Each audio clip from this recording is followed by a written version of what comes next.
يا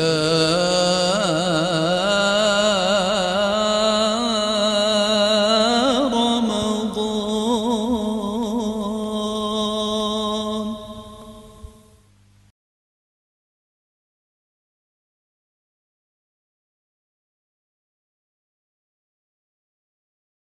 أعوذ بالله من الشيطان الرجيم. بسم الله الرحمن الرحيم. الحمد لله والصلاة والسلام على رسول الله وعلى آله وصحبه ومن والاه.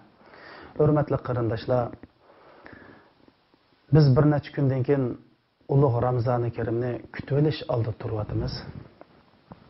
Hammamizga ma'lum bo'lgandek, bu Ramazon aqli sog'lom balog'atga yetgan har bir mu'min musulmon uchun farz aynidir. Bu haqda Alloh subhanahu va taolo shunday deydi. Bismillahirrohmanirrohim. Ya ayyuhallazina amanu kutiba alaykumus siyam kama kutiba alallazina min qablikum la'allakum tattaqun ayyaman ma'dudat. Ey Alloh aytgan mu'min musulmonlar, burunqi ummatlarga farz qilingandek Ramazon sizlarga farz qilindi, taqvodorlikda voyaga yetishinglar uchun. Ramazon bo'lsa sanoqli kunlardir. Mana Alloh subhanahu va taolo bu oyatda Ramazonning musulmonlarga farz qilinganligi, farz qilinishdagi hikmat bo'lsa taqvodorlikda texmi voyaga yetadiganligini bayon qilib berdi. Allah subhanahu wa ta'ala har qanday bir ishni hikmat bilan o'rinlashtirdi, maqsad bilan o'rinlashtirdi. Va bu bizga farz qilgan ibodat, mayli biz qilishga buyurilgan ibodat bo'lsin, mayli tark etishga, qilmaslikqa buyurilgan ibodat bo'lsin, hammasi mohiyatda bizning dunyo oxiratlik foydamiz uchun bo'ldi. Chunki Alloh subhanahu va ta'ala bandalarining ibodatini behojatdir. Endi bizda her bir işninki hikmeti vardır. Ramazanның mu nəhayət çox hikmətləri var. Bunu inşallah keyinki dərslərimizdə sizlər bilan ortaqlaşımız. Əmdi bu ayətdə Allah subhanahu wa ta'ala Ramazanның asaslıq çox hikmətlərdən birisi müsəlmanlardakı təqvadarlıq fəzilətini texmo bir yükseldirishni məqsəd qılınğanlığı bayan qılınğan. Əmdi bu təqvadarlığın şuarları buludu.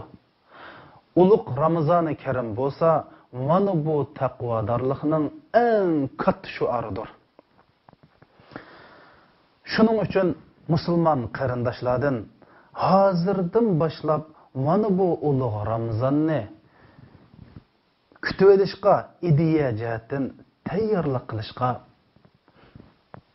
hozirdan boshlab shu Ramazonga alohida ko'ngil bo'lishga tashabbus qilaman. Endi men bu qitim sizlarni yuz ko'rishdagi maqsadim sizlarga muhim bir ikki nuqtani bayon qilib berish.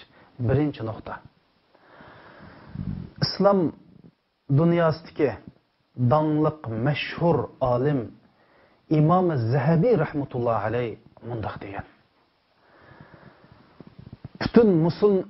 Bütün dünyadaki musulmon o'limalari shuning birlik keldiki, Muş Ramazan kunlarida hech qanday sababsiz, özürsiz roz tutmagan odam zinaxo'rdan, aroqkash, zaboydan yomon odamdir. Balki bu odamning iymoni yo'qdir degan qarindoshlar. İmam Zahabi rahmetullah aleyh bu sözü orqali bu Ramazanning ne kadar ulug' ibodat ekanligini bayon qilib bergan. Rasul Akram sallallahu aleyhi ve sellem hadis şerifta İslamның 5 prinsipini bayon qilib, bu Ramazanni İslamның aşu 5 prinsipinin 4-cü prinsip qatori qo'ygan. İmam Zahabi rahmetullah aleyh mana bu söz orqali bu Ramazanni men musulmon degan odamning tark etishga qat'iy bo'lmaydiganligini bayon qilgan. Alloh subhanahu va taolo shu oyatim nim dedi? Kama kutiba alallazina min qablikum. Bu Ramazan burunq ummatlarga farz qildi deyish orqali bu ibodatning nihoyatda katta ibodat ekanligini bayon qildi. Ya'ni nim demoqchi? Sildan burunqa o'tgan ummatlar o'zining Allohga bo'lgan qulchiligini ro'z tutish orqali ifodalangan edi, izhor qilgan edi. Bu sizga emas, butun ummatlarga farz qilingan alohid bir ibodat demakni shu uqumni bildirish uchun kama kutiba alallazina min qablikum dedi. Bu birinchi nuqta qarindoshlar. Ikkinchi nuqta. Vatanda nurg'un mu'min musulmon qarindoshlarimiz bor. Ishchi xizmatchilar, oliy maktab o'quvchilari, normal boshlang'ich to'liq o'tirdi o'qiyotgan nurg'un qarindoshlarimiz bor. Endi bular chuqur bu Ramazonlarda ro'za tutmaslikka majburlandi. Majbur suv ichirildi, majbur tomoq yeyishga majburlandi. Bular qanday qildi qarindoshlar?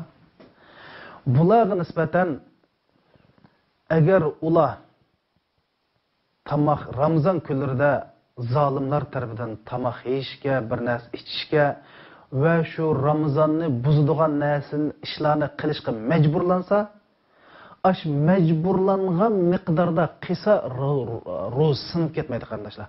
Bular albatta atiginsi Ramazonga niyat qiladi. Agar majburlanib shundoq azroq suv yoki majburlangan miqdorda tomoq yeb, suv ichib qolsa, darhol shu majburlangan miqdorda qilib, yana Ramazonni davomlashtirib, niyat qilib tutayvas bo'ladi. Chunki Allah subhanahu wa ta'ala Qur'oni Karimda illa man ukriha wa qalbuhu mutma'innun bil iman. Biroq qalbi iymon bilan to'lgan, lekin majburlan yuqori qishdan mustasno deb, ya'ni Allah subhanahu wa ta'ala kafir majburi bir ishni ixtiyor qilganlar kafir bo'lsa-mu, majburlanganlar kafir bo'ladi. Bu oyatni degan. Rasul akram sallallohu alayhi va sallam hadis sharifda shunday deydi: "Rufi'a an ummati salas." Ummatimdan 3 narsa kechirib o'tildi. Al-xata va nisyan va mastukrihu alay. Bir narsani xatolashib, uqmay qilib qilish, untulib qilib, untulganlikdan qilib selish va majburlanganlikdan qilib salgan ishlarni Alloh kechirib o'tdi deydi. Mana mush hadisga asosan islom ulamolar ichidagi eng donliq Sahih Muslimning sharhisini yozgan Imom Navaviy rahmatullohi alayh bir odam Ramazon kunlarida majburan Ramazonni singdiriladigan ishni qilib solsa, shu ishga majburlansa, bu odamning ro'zasi singmaydi. Ro'zasini davomlashtirish kerak degan. Mana buni vatandagi qarindoshlarimizga bir yetkazaylik. Buni vatandagi qarindoshlarimiz bilan ham bahrilaylik qarindoshlar. Ularmi bu Ramazondan mahrum qolmasin. Nurg'unlari bilmaslikdan meni majburlab qoldi, men ro'za tutolmadim deb ro'za tutmay qoldi.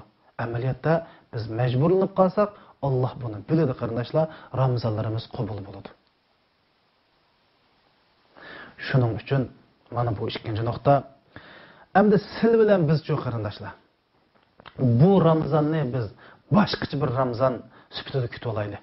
Chunki hozir biz yashayotgan sharoit, biz yashayotgan bu qiyinchilik burunga o'xshamaydi. Biz Alloh subhanahu va taolaning mag'firatiga, marhamatiga, bizning ustimizdan zolimlarni, zulmni ko'tarib o'tishga naqadar muhtojligimizni shu Ramazon oylarida Allohga bir izhor qilaylik qarindoshlar. Ey qarindoshlarimiz, o'tgan yil biz bilan birga ro'za tutgan necha qarindoshlarimizdan ne qarindoshlarimiz nega ketdi? Allah burun topuning ostiga kirib oldi. Agar ular zarrachilik qilgan bo'lsa, hozir ko'ryotdi. Zarrachilik yomon ish qilgan bo'lsa, ham ko'ryotdi. Biz g'aflat qilmaylik qarindoshlar. Bu yil Ramazon hayotingizdagi yana bir bet bo'lsin. Biz bu Ramazonda Allah subhanahu va taologa bo'lgan bandichiligimizni bir ko'rsatib qo'yaylik. Biz bir musulmon Allohga ne qadar muhtoj ekanligimizni bir ko'rsataylik qarindoshlar. Va mush darsni qo'limizdan kelishicha vatandagilarga, chet elda yashayotgan qarindoshlarimizga ham bahrilaylik qarindoshlar. Buning ajrini olaylik. Mushu sababli Alloh subhanahu va taolo hammamizning hayot yashayotgan, o'lib ketgan ota-onamizga gunohini afv qilsin, ularga marhamat qilsin va shundaqla sizlarga oil tavobatinglarga xotirjamlik ato qilsin. Alloh subhanahu va taolo mush Ramazonni tutqul nasib qilsin. Mush Ramazonga bizni xotirjam tutib Allohga bir qulchilik qilish fursatidan bahramon bo'lg'ingiz qilsin. Assalomu alaykum va rahmatullohi va barakatuh.